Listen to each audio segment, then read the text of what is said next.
Hi, this is a foreigner in the Philippines. Well, some of the lessons that we learn in life, and this is one of the most important lessons that I learned.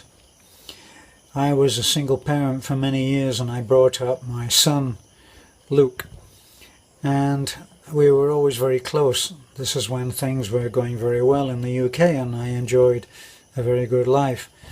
Later, when the economy started to go in the toilet, it seemed like I lost everything.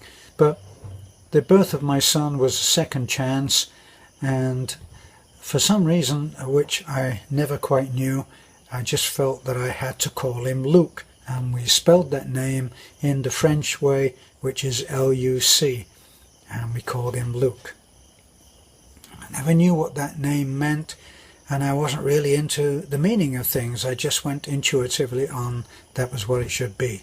And we were always very close, always like Siamese twins. People used to joke that we were joined at the hip, and I enjoyed a great time watching this boy grow up among my other children. Yes, true, and everything, and we're just simply talking about this boy.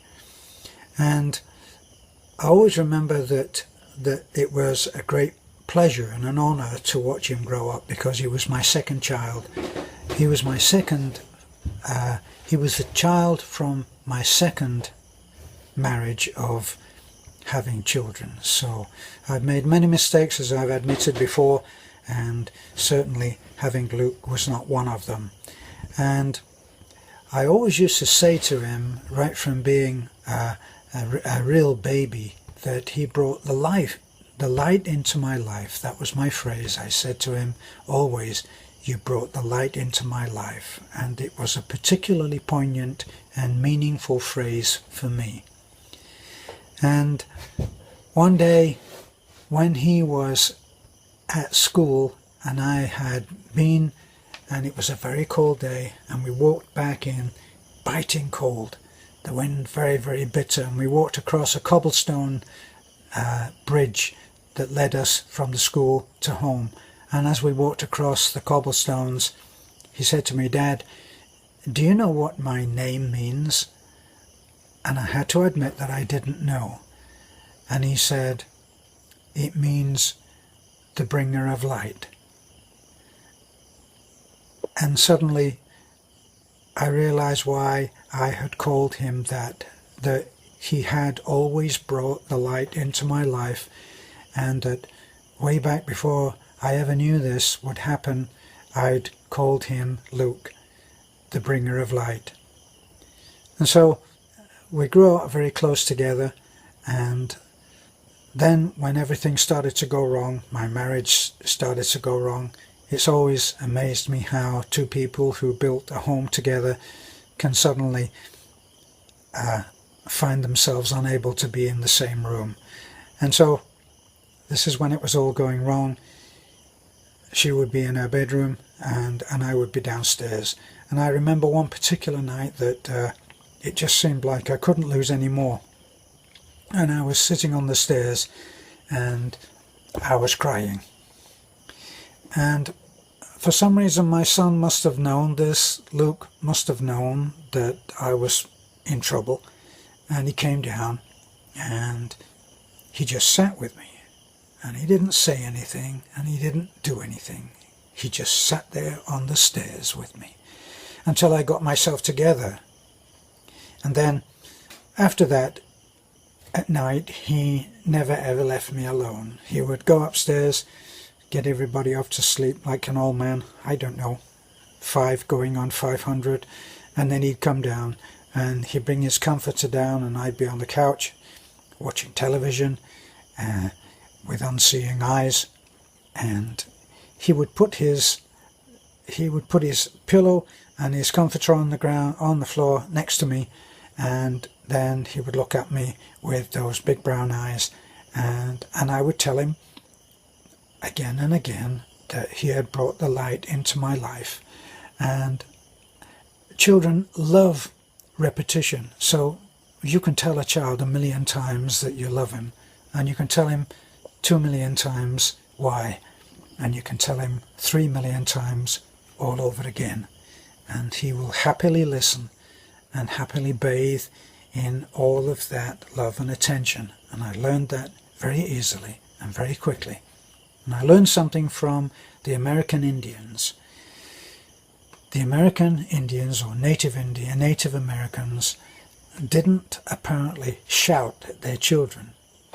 They spoke quietly to their children, and if they wanted to get a point over, they would talk quietly to the ear of the child.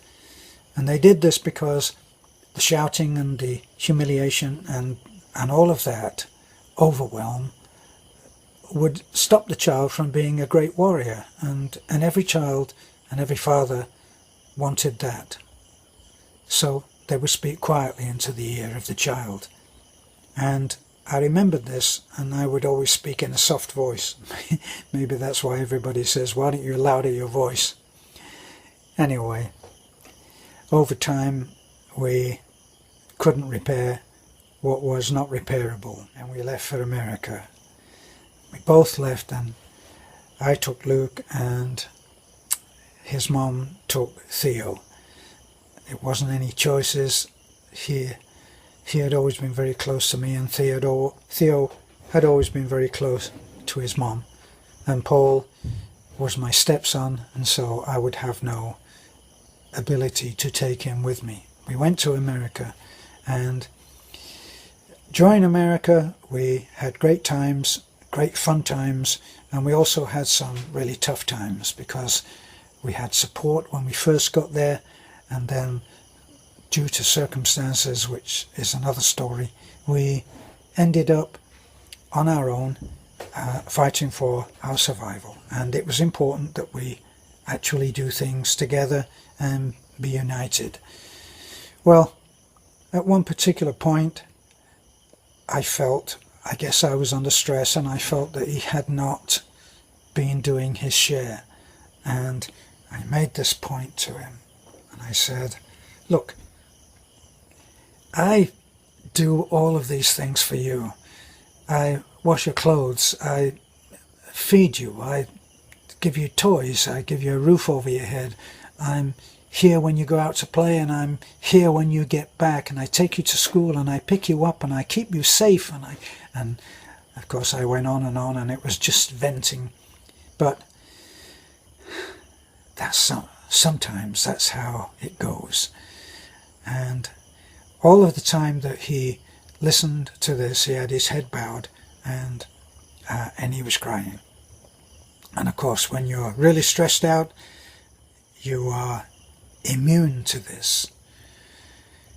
And then finally I made my point, and I said, I do all of this for you. Now, what do you do for me? And he looked up at me, and his face was streamed with tears, and he said, I'm the bringer of light. And I realized in that moment that all of the gifts that he brought to me were far greater than the gifts that I gave to him. And I never forgot those words. And I never forgot that lesson, that sometimes the greatest gifts are ones which we fail to understand when we're receiving them. So, as with all things, we really need to be paying attention.